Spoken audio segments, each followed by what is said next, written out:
Hello everybody, today we're going to read a story. This story is called Jim and the Beanstalk. You might be aware of a story called Jack and the Beanstalk. Well, this is very much a sequel. That means it's a follow-on story. All the stuff that happened in Jack and the Beanstalk, it did happen, but this happened afterwards. So, Jim and the Beanstalk by Raymond Briggs, the person that wrote The Snowman. And I think this is an excellent story, and I hope you agree. Early one morning, Jim woke up and saw an enormous plant growing outside his window.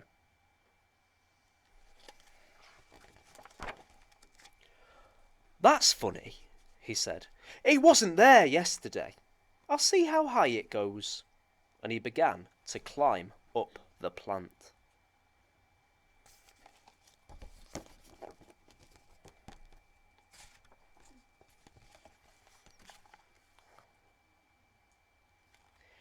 "It certainly is a big plant," he said, as he went into the clouds.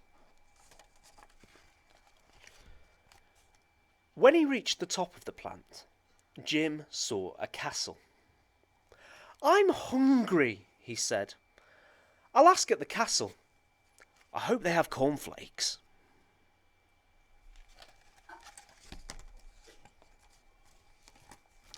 Jim ran to the castle and knocked on the door.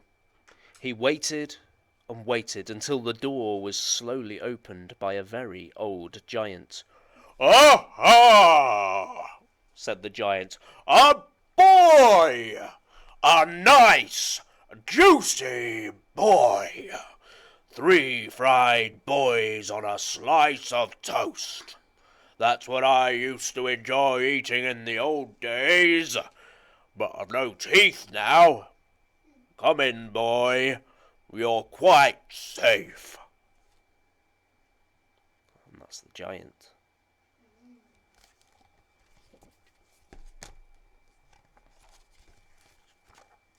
The giant shared his breakfast of beef and beer with Jim. "Is your name Jack?" he asked. "No, it's Jim," said Jim.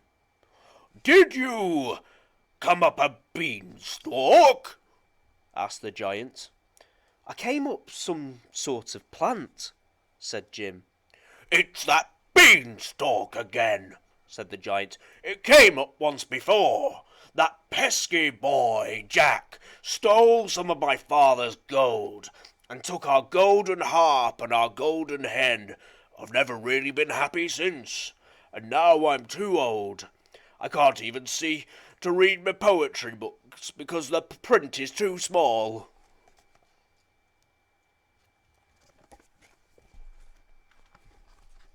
"Haven't you got any glasses?"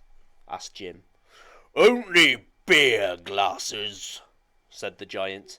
"I mean reading glasses," said Jim. "They go on your nose and ears."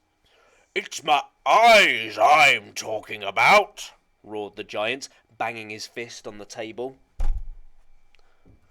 "These glasses are for your eyes," said Jim, and he explained about glasses while the giant listened carefully. "Get 'em!" said the giant fiercely, when Jim had finished. "Get 'em for me and I'll pay good gold."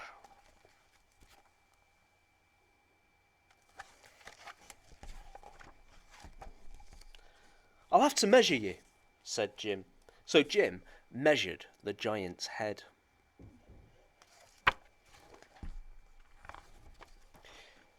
The giant gave Jim a gold coin, and Jim climbed down the beanstalk as fast as he could, holding tight to the coin.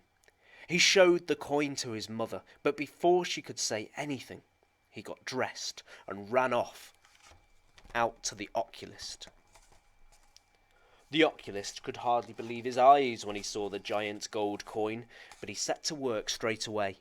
He worked all night, and in the morning, the glasses were ready.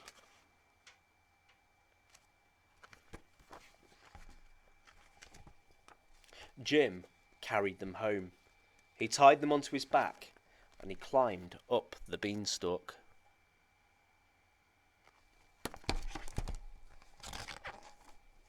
The giant loved his glasses and began reading rhymes to Jim as soon as he put them on. "You're a good boy," he said. "Now I can see you properly.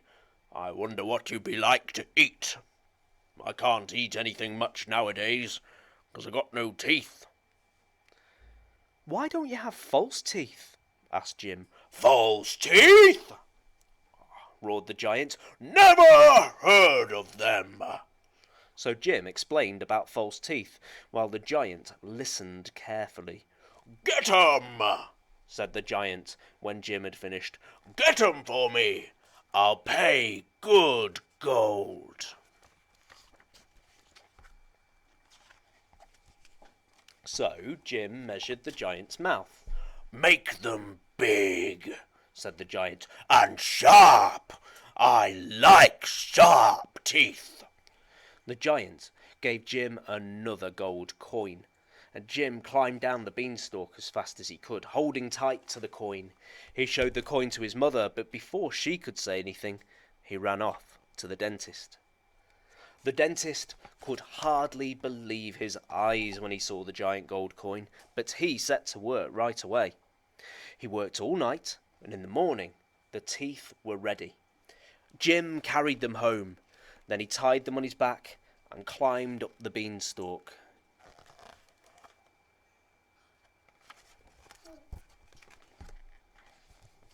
The giant loved his new teeth. He jumped up and down, champing his jaws and gnashing his teeth until the sparks flew.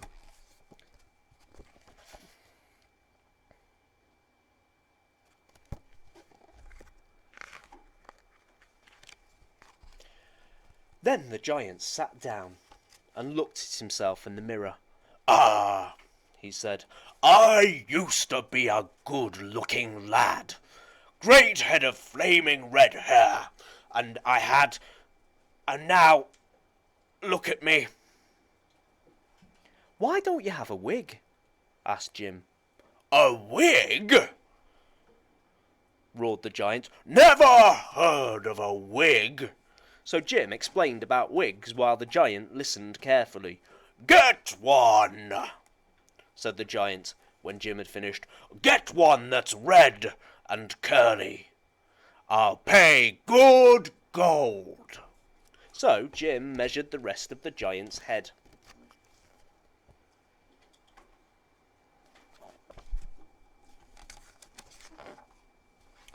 The giant gave Jim another gold coin, and Jim climbed back down the beanstalk as fast as he could, holding tight to the coin.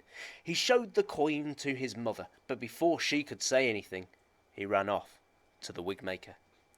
The wig maker could hardly believe his eyes when he saw the giant gold coin, but he set to work straight away.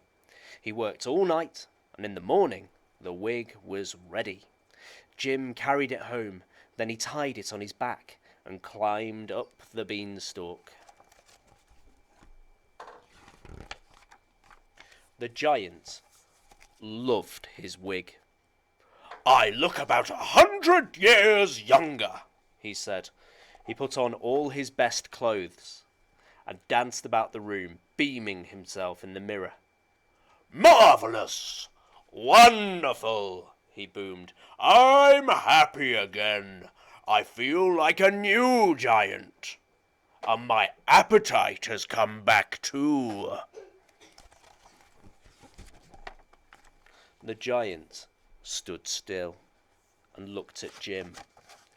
"Fried boy," he said thoughtfully.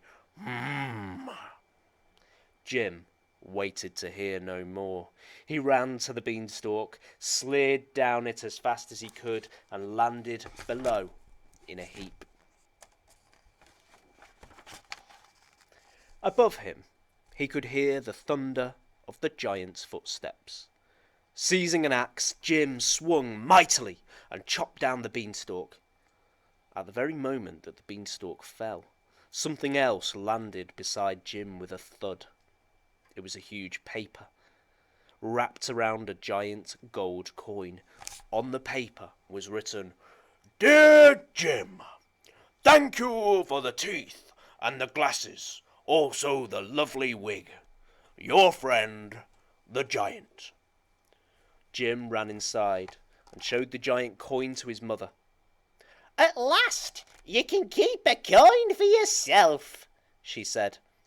Somewhere in the distance, Jim heard the rumble of giant laughter. The end.